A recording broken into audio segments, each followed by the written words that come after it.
Hello, friends. We are going to learn the poem Stopping by Woods on a Snowy Evening by Robert Frost. Particularly, it's a second part. As in the first part of this very poem, we have seen about the poem. We got acquainted with the poet at our last period, that is in the part 1.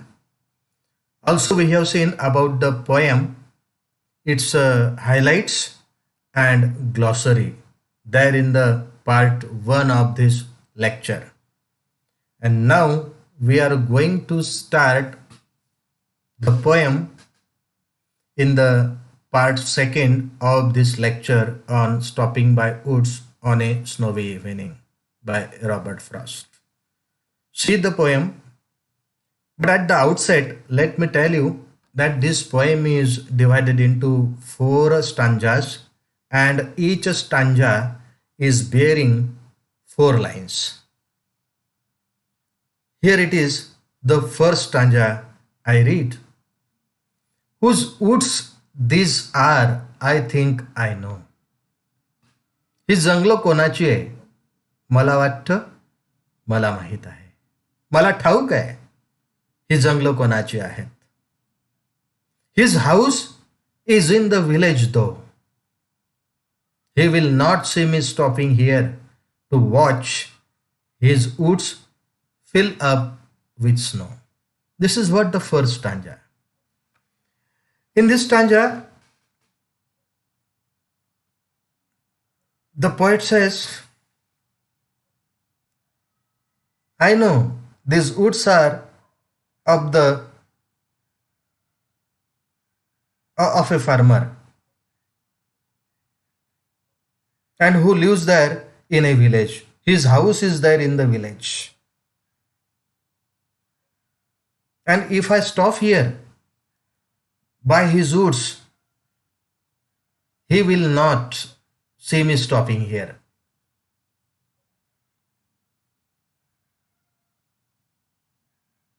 If I watch the woods fill up with snow of that villager, of that owner of the farm,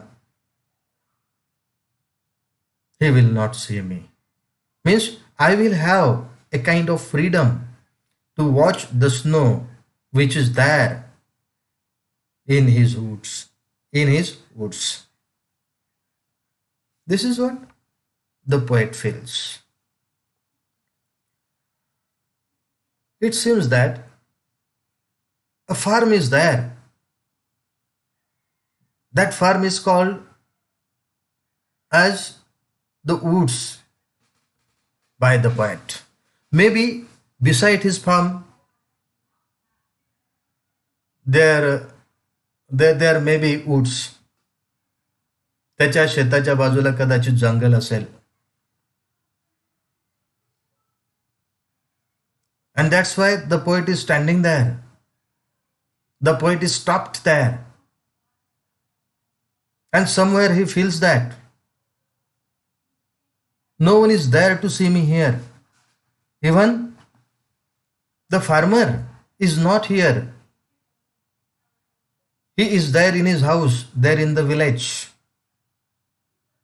And nobody is looking me, nobody is seeing me, watching the woods which are filled with snow.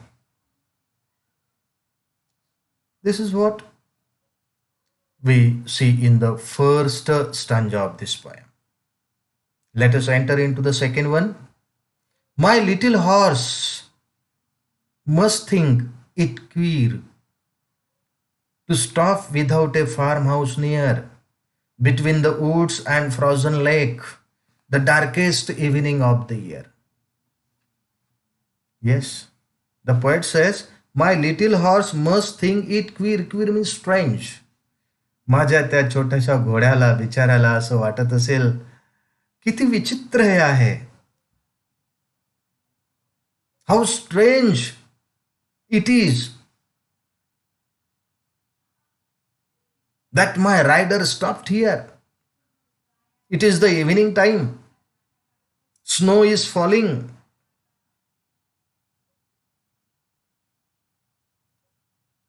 Night has to fall. And this man, this rider, stopped here all alone. There is no one around. It is feeling him very much strange. And even there is no farmhouse nearby. जवळपास कुठलंच farm house सुद्धा नाही आहे. In order to have a rest for some time, in order to have a kind of shelter, as it is snow falling outside. Between the woods and frozen lake, the darkest evening of the year. Yes, according to the poet, it is the darkest evening of the year. And between the woods and the frozen lake, गोठलेला तलाव सुद्धा त्या ठिकाणी आहे. At one side there are woods, and at the another side a frozen lake. And between this woods and frozen lake, there is no farmhouse at all to have a shelter. And it is the darkest evening, according to the poet. And he is stopped there. No one is there. Night is falling. It is going dark and dark. And therefore, all it would be very much strange to the horse of mine, he felt. आणि म्हणून अशा परिस्थितीत मी त्या ठिकाणी थांबल्याने माझ्या घोड्याला कदाचित हे विचित्र वाटत असावं. Yes, it seems very simple what the poet talked up to now. Let us enter into the third stanza of the poem. He gives his harness bells a shake to ask if there is some mistake. The only other sounds the sweep of easy wind and downy flake. He means he gives his harness bells a shake. He means the horse. Here the poet has personified that horse into a man. Because that horse is having a kind of importance in his life. Along with him, the horse is the witness of the situation, of that moment. The horse is the only companion, as no one is there by the woods, by the frozen lake, in that darkest evening, when particularly the snow is falling. The horse is witness, and therefore he gives his harness bells a shake. That horse gives harness bells a shake. He shakes his neck. तो घोडा त्याची मान हलवतो. And in his neck there are some bells that create sound. For what? To ask if there is some mistake. Oh Lord! The horse is feeling in his mind that perhaps they might have done some mistake. They might have mistakenly take this path to reach to the destination, to reach to the place where they dwell, where they work. And therefore, somewhere, the horse is having a doubt in his mind, and that is why the horse is shaking his neck and creating a sound of his bells, so that His owner, his lord, should understand whether they have made some mistake of accepting this path, accepting this road by the woods, particularly at the evening times when it is snow falling. Right? It is obvious. It is very strange to the horse itself that the traveler is no one but the poet, stopped there by the woods at the evening time. Night is falling, snow is falling, no one is there nearby, no farmhouse there to have a shelter, particularly in this situation. And therefore, the horse is feeling somewhere doubtful. The horse is feeling it very strange to stop there. And so, making a sound of his bells, harness bells, by shaking his neck, in order to ask his lord if there is some mistake. The only other sounds, the sweep of easy wind and downy flake. Yes, there is no other sound that the horse made by his bells. The sounds besides that are of the sweep of easy wind and downy flake. फक्त हळुवारपणे वाहत असलेला तो वारा आणि बर्फ वर्षा. Downy flake म्हणजे भुरभुर असा जो बर्फ पडतोय त्याचा आणि वाऱ्याच्या आवाजाच्या व्यतिरिक्त त्या ठिकाणी कुठलाच आवाज नाही आहे. Otherwise the atmosphere is very calm and quiet as the poet is hearing the sound of the easy wind and downy flake there. Very pleasant it is to the poet, to the traveler. It is very pleasant atmosphere, very happy atmosphere that the traveler feels. Very calm and quiet, as there is no one. His horse and the traveler himself standing between the woods and the frozen lake.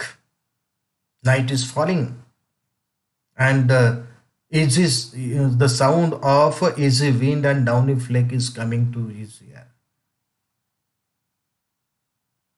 Yes,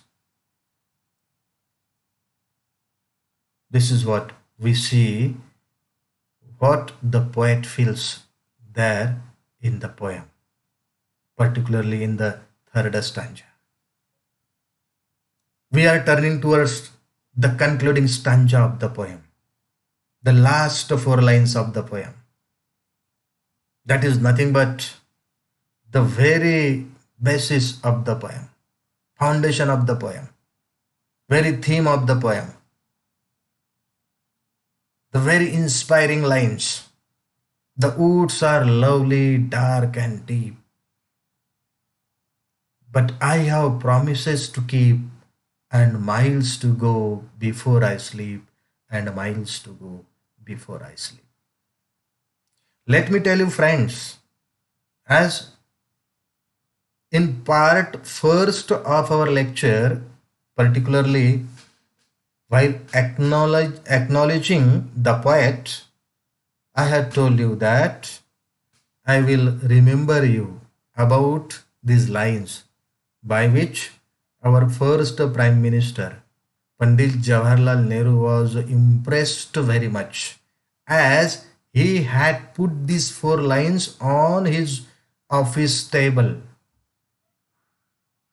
below the glass, so that these lines must make him alive, must remember him for all the times that a number of works are to be done, a number of promises he has to keep, a number of duties he has to perform in his life. Yes, the woods are lovely, dark, and deep. The woods, these are very much philosophical lines. These lines denote us the journey of human life. ह्या lines मधून आपल्याला मानवी जीवनाचा प्रवास दिसतो, जाणवतो. Yes, the woods are nothing but the lives of people. The lives of people. Woods are symbolical. The poem is symbolic.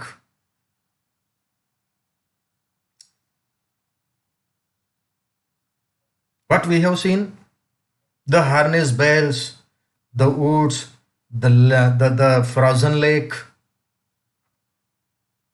the snow falling, the calm and quiet atmosphere, all these are nothing but the attractions. ही काय होती? सगळी आकर्षण होती जीवनामधली.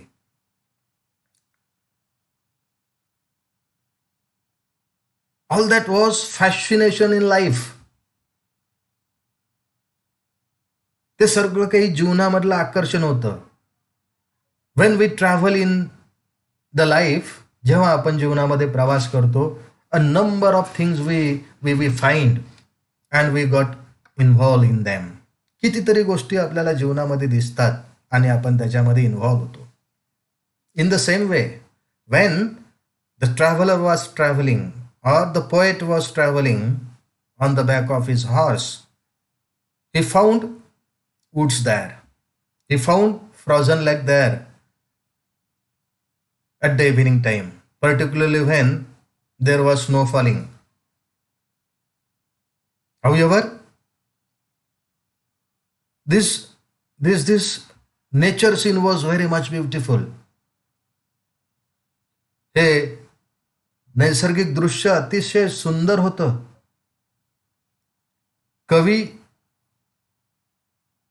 ते दृश्य पाहून मोहित झाला, भान हिरावला. He lost his presence and got involved in the beauty of the nature. He didn't care even of the evening, as it was the darkest evening of the year, he told himself. He didn't care and stopped by the woods, observing that nature scene, observing that nature beauty. He was tempted almost by that beauty. So, likewise, a number of temptations are there in the life of a man. यासारखी अशी कितीतरी टेम्पटेशन्स माणसाच्या जीवनामध्ये आहेत. And therefore, here in the concluding lines, the poet says, the woods are lovely, dark and deep. Woods here symbolize life of man. Lives of men we can say. माणसाचं जीवन हे कसं आहे? लवली, सुंदर आहे. डार्क अँड डीप, अतिशय घनदाट असं आहे, सखोल आहे, खोल आहे. N number of things are there in the life of a man to enjoy. कितीतरी गोष्टी माणसाच्या जीवनामध्ये आनंद घेण्यासाठी आहे. Yes, the woods are lovely, dark and deep. But I have promises to keep. I have promises to keep. I have promises to keep. Promises here stand for duties, stand for works. Yes. I have fulfilled my duties. I have fulfilled my works. I have completed my works within the stipulated time. In a particular schedule. Yes, I have promises to keep and miles to go before I sleep, and miles to go before I sleep. Here, the last two lines, we find repetition there. And miles to go before I sleep. Here, this sleep stands for rest. Stands for rest. And in the last line of this stanza, the sleep stands for death. Second last ओळीमध्ये जो sleep आलेला आहे त्या स्लीपचा अर्थ विश्रांती असा होतो. आणि शेवटच्या ओळीमध्ये आलेला स्लीप जो आहे त्याचा अर्थ मृत्यू असा आहे. See, and miles to go before I sleep, and miles to go before I sleep. जे चिरकाल विश्रांती घेण्याच्या आधी, मृत्यू येण्याच्या आधी मला माझी कामं उरकवायची आहेत. Whatever the promises were there that I have to keep, whatever the works were there allotted to me, whatever my duties were there that I have to perform very honestly. And after completing these works, I will have to go to a permanent sleep. It means they're in the another world. This is what a philosophical meaning comes out of it. And this is nothing but the very message the poet wants to give throughout these four lines. The last stanza of this poem is nothing but a kind of inspiration to the mankind, telling to the people that a number of attractions are there in the life of a man. But don't get involved in these attractions and fascinations. Don't forget your duties, your works, your promises. Complete them first,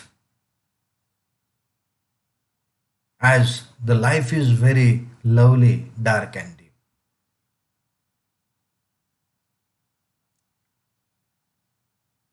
Do your duty. Duty is first. Yes. According to the poet, one can rest only after work is done. कवीच्या मते माणूस विश्रांती काम झाल्यावरच घेऊ शकतो, किंवा माणसाने काम झाल्यावरच विश्रांती घ्यायला हवी. Till then, yes. Therefore, these last lines, the last stanza of the very poem, I myself feel very much inspiring. And Pandit Jawaharlal Nehru was very much fascinated, very much impressed by these four lines. He was boosting whenever he was reading these lines and working fast, going to keep his promises. Yes, in this way, the poem ends. Apparently, the poem seems very simple, very easy. Its style is very simple. It is descriptive. The language which the poet has used here in this poem is very easy and simple. The style is simple, but telling the meaning of life. The poem standing as telling the meaning of life, the journey of life. जीवन प्रवास सांगणारी ही कविता आहे. Therefore, to conclude, Don't forget your duties, your responsibilities, your works while involving in any other things only for the sake of an entertainment, only for the sake of enjoyment. This is what the underlying message that we get from this present poem. I hope all of you got it. Thank you. Thank you very much.